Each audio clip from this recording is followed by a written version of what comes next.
Well, hey Nomads, good to see everybody. Today Ariane and I are in Quartzsite, Arizona, and we woke up today with a few hundred people in and around our camp area. We did not think the Rubber Tramp Rendezvous or the RTR was happening this year, so we came back in Scaddan Wash. Nobody was here, and in the last 12 hours everyone is here.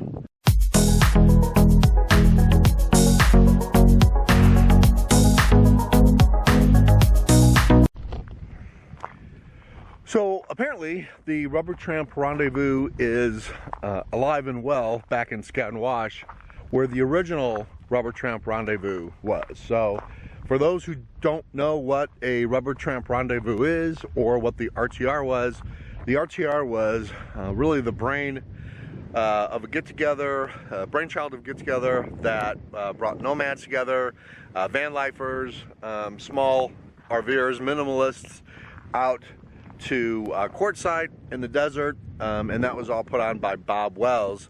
Bob, if you don't know him, he runs the YouTube channel Cheap RV Living and has been a nomad for quite a long time. So he started putting these get-togethers together, and they got bigger and bigger and bigger.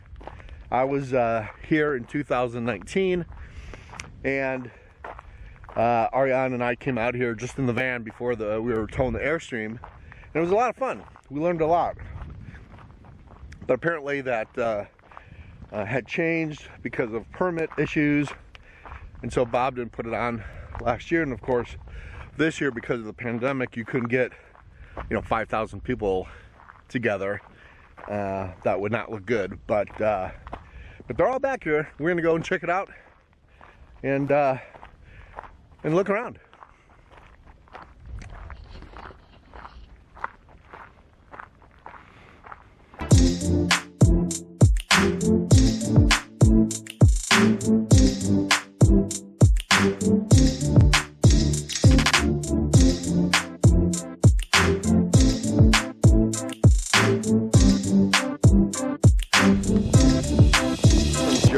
That is a Ford E350 V10, just like my van. Oh, look at that. That is nice.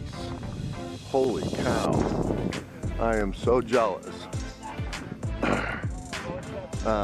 He had this retrofitted from Sportsmobile, I guess in California, but that, holy cow, man, that is really super nice. I could definitely tow the Airstream with this guy. He's got a long bed, I've got a short bed.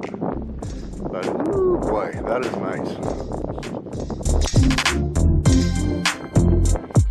I think the cool thing is just looking how everybody has really pimped out their nomadic lifestyle.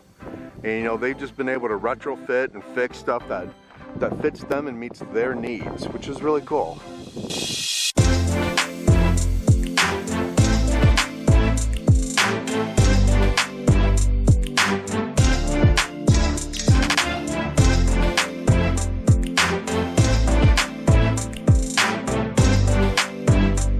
When you're in the desert, you have to be very wary of these nomads. And let me tell you, when the beer runs out, they skip camp, let me tell you. I got wine. So, back here, it's kind of like the community fire pit, I guess, where everyone's going to hang out, possibly. I don't know. There's no schedule. There's really nothing that is organized. It's just kind of a unsanctioned Rubber Tramp Rendezvous. I know Bob has been here a couple times checking things out, and he put it out there, camp with Bob, and so people took his advice, and they're coming out and they're gonna camp with Bob. Tossing it. See, this is my beautiful door. So this is what it originally was. It was originally a Kit Northwest. Oh, wow. And I registered it as that. Okay, so that's what it's registered as, but obviously it's not that anymore. But we took it right down to the frame, and then what I had to do my son got to the point where the demolition took us so long, and he's like, look, most of the stuff's all junk. None of the wood was salvageable. So he took and none of the outside, the metal or anything. We were hoping to reuse the metal. None of it was salvageable. So he took one of those saws to it and just went, you know, all the way. The whole thing plopped down, and then I just completely deconstructed it down to the base frame. We built this all completely from scratch. I did the design. It's got a steel frame because my son convinced me steel is lighter than wood. There's issues with that, though. I would, recommend being careful because you got to be able to screw your wood into something. Right now. I think this is my favorite. My favorite part is retrofitting something out of it's so simple. My door is at vintage. It's so simple. These are the tarps, so you can't see the door, but the door is an old wooden door. Yeah, I see it. I love it. If I had a way to do it, I'd let you take it. But what I can do is maybe send you some video clips of it down, so you can then fit them in however you want to. So I think one of the cool things that that kind of takes place at a gathering like this, whether it's the RTR or a Schoolie Palooza, and there's a lot of events like this. Unsanctioned events, unorganized events, but organized, is that, it really is kind of a community type experience, depending on what your lifestyle is on the road. And we've talked about that before on our YouTube channel, and I know other YouTubers have talked about it on their channel, is that it really is kind of a lifestyle choice. And if you understand what your lifestyle should be, or what your lifestyle you want it to be, it does really help you define what kind of rig or what type of nomad you want to be, whether it's a big gigantic fifth wheel nomad. And there are some people that need those amenities. They need those extra feet, or they need more electricity, 50 amp as opposed to 30 amp. And sometimes in this case, no amp, it's just actually 12 volt and solar, and that's it. So I think it just really depends on, what kind of lifestyle you want. This is a minimalist lifestyle out here.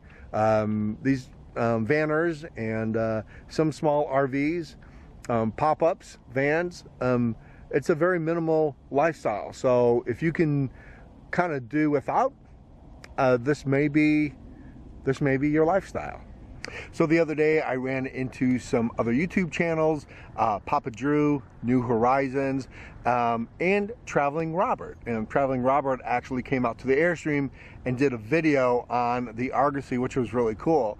But we all just sat around.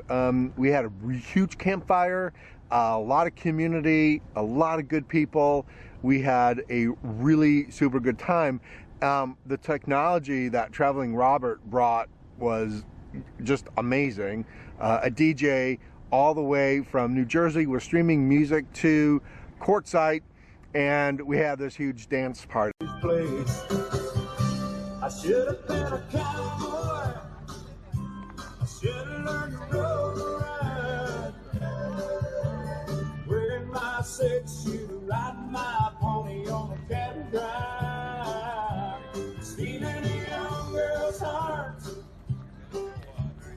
Just like Gene and Roy, singing those campfires. The other thing too is that, this lifestyle doesn't mean just because you're minimal and you don't want a lot of junk in your life, that doesn't mean that you still can't have really cool technology or have a lot of conveniences. But I think the main thing in all of that, no matter what, what you have or how you want to live your life on the road, at the end of the day, it's all going to be about community, and it's going to be about the people that you get to meet, or you're open-minded enough to get to know, and not be so inclusive. I know Ariane and I tend to be introverts, so sometimes it's hard for us to go out and actually meet people, but we are so happy we do when we all of a sudden an event like this pops up in the middle of nowhere and we end up being right smack in the middle of it. At first we're like, oh God, oh no.